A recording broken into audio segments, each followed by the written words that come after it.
I'd like to take you through some highlights from day one of the London Chess Classic. This year it's a rapid play format, so a little bit different from previous years. There are 16 players battling it out, and there's all the fun of the fair, of course, with rapid chess. There's drama and excitement, thud and blunder.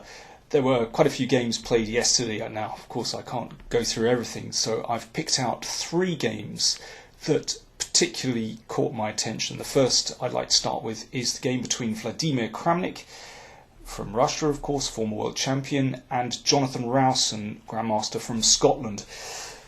Things have gone very well for Kramnik, and I mean, what a position. For me, this game really epitomises Kramnik's style. There's something that's so powerful about it, and the theme here really is centralisation. You can see Kramnik's pieces in the middle of the board, bishop looking good, and of course that pawn on d6 is a real asset.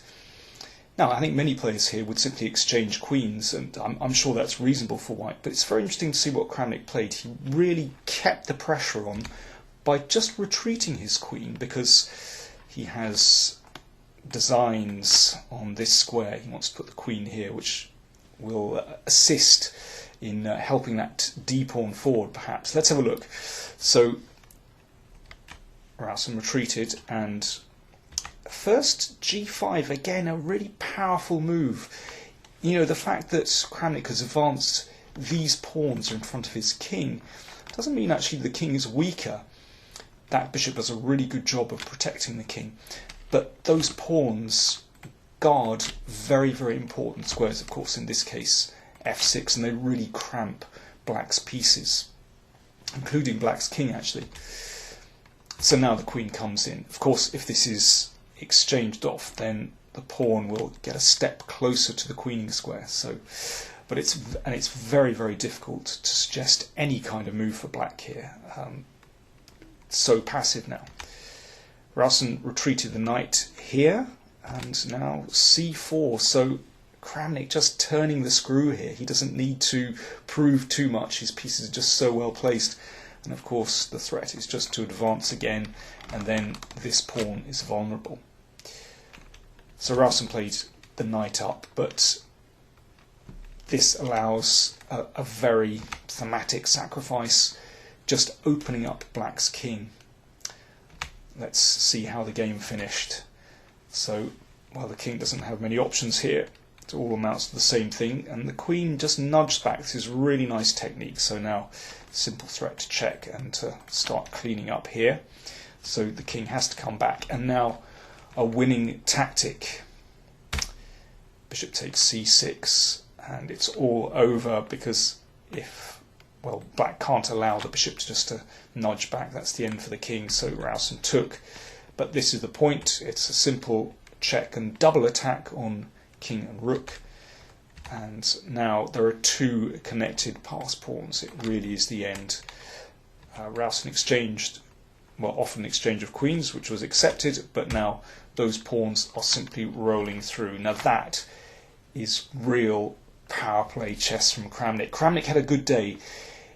He defeated Peter Svidler in his first game, so had 2 out of 2 after this day 1. So very promising start for him. Now, the next game I'd like to look at is the game between Nigel Short and Fabiano Caruana.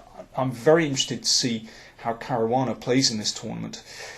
He's still only 21 years old, but really in the world's elite, and he's playing here the oldest competitor in the tournament, Nigel Short, who is 48 years of age. Short said after the game, you know, my daughter is older than Caruana. So yeah, well, let's see what happened. Nigel started with b4 on the first move. Now in rapid play chess, you know, maybe it's a good job to just kind of shake things up, and he was trying to get Caruana out of any kind of theory, but it hasn't gone that well. Let's join the game after 15 moves, and well, so far maybe it doesn't look so bad. You know, Short has advanced on the queen side. here. It kind of looks okay. He's opened the G file. Well, again, that sort of looks okay, but white's real problem here is that there's no connection. The king is in the middle of the board, and that's a problem if you want to build up pressure on the G file, because it's hard to get the heavy pieces over to the king side. Caruana has just played very sensibly, very classically, and brought his pieces into the middle of the board. Centralisation seems to be quite a theme in these first two games. Let's see how Caruana developed from here. He played so sensibly. So first of all, he decided to try and open up the position on the queen side. Short exchanged off, and again, and dropped his bishop back to f1. Now I think perhaps he's looking, maybe on a good day, to bring his queen over to the king side to try and make something of that semi-open G file. But Caruana just didn't panic, played so calmly. So, putting a rook onto the semi-open file, very sensible. And now a lovely manoeuvre, just a bishop back. So, bishop gets out of the way, opening the C file, but also threatens to come here. Now that's a very, very irritating move for white. You can see the king and queen lined up. And, well, it's hard to deal with that in a very sensible way. Short, nudge the king over. That's a rather unhappy square for the king. Well, in the middle of the board, it's just feeling fairly unhappy. So Caruana continued with bishop here, and now c3. The pawn is very sensitive here, but okay, it's very hard to offer white any decent advice here. And now, what a cool move from Caruana. He just brought his king into the corner. This means that if there's any problems on the G file, he can just bring the rook over to defend G7.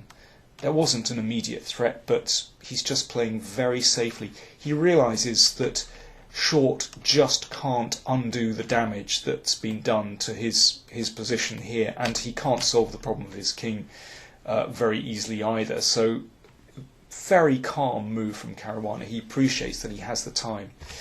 Short played another pawn to the third rank. It's well, it's a pretty picture, but it's very ugly actually, because those pawns are really vulnerable now. Of course he's trying to open up the second rank, but it really doesn't help.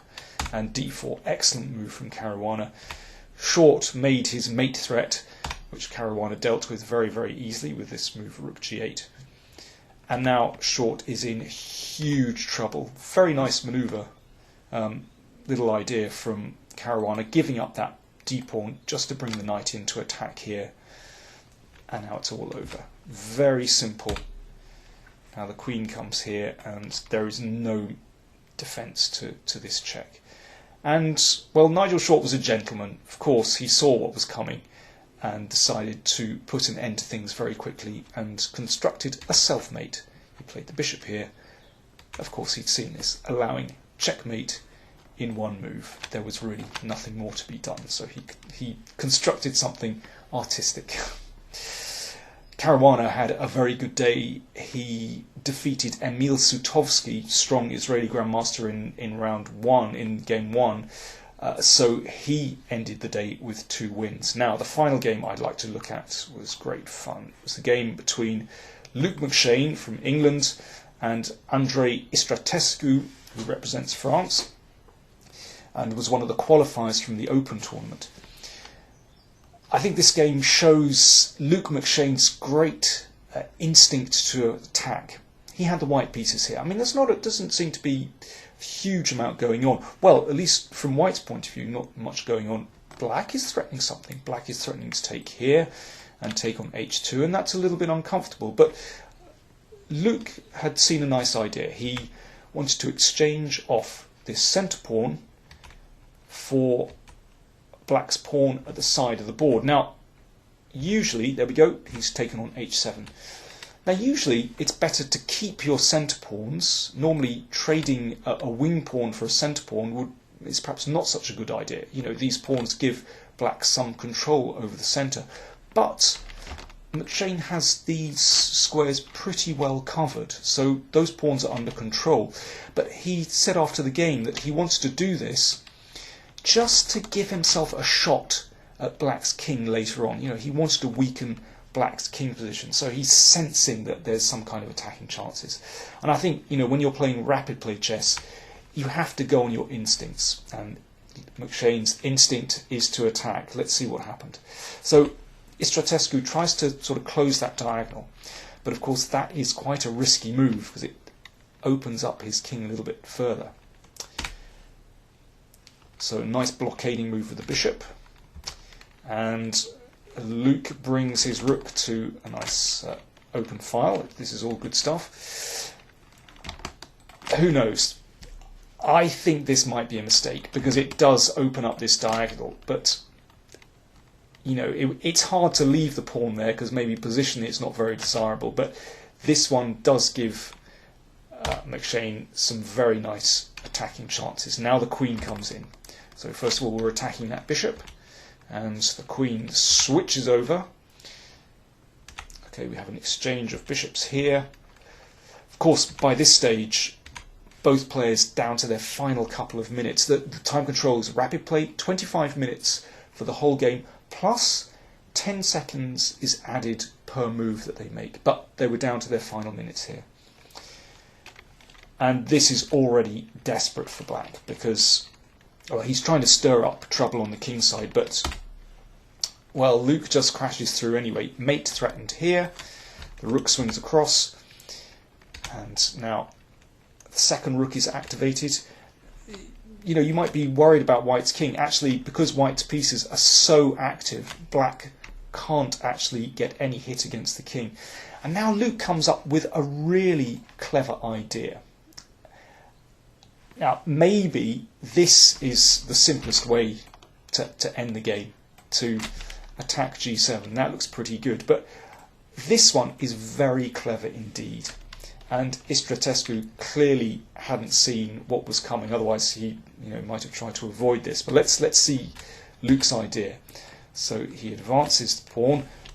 What he wants to do is sit that bishop on g6, and then, well, we'll see what's happening after that. Short of time, I doubt whether Espiritu had seen this, but by this stage, actually, there's no decent defence. And now Luke crowned his attack with this very sweet tactic. Of course, if the queen is taken, well, let me play it anyway. Then the rook comes in, delivering checkmate. Good stuff. Okay, so there we go. After day one of the London Chess Classic Super 16 Rapid Play Tournament, there are only 3 players actually who have 2 wins. That's Kramnik and Caruana, and Boris Gelfand also won both his games. If you want to have a look at those, I would recommend them. 2 very fine technical performances, something very different from the game that we've just seen. But all to play for.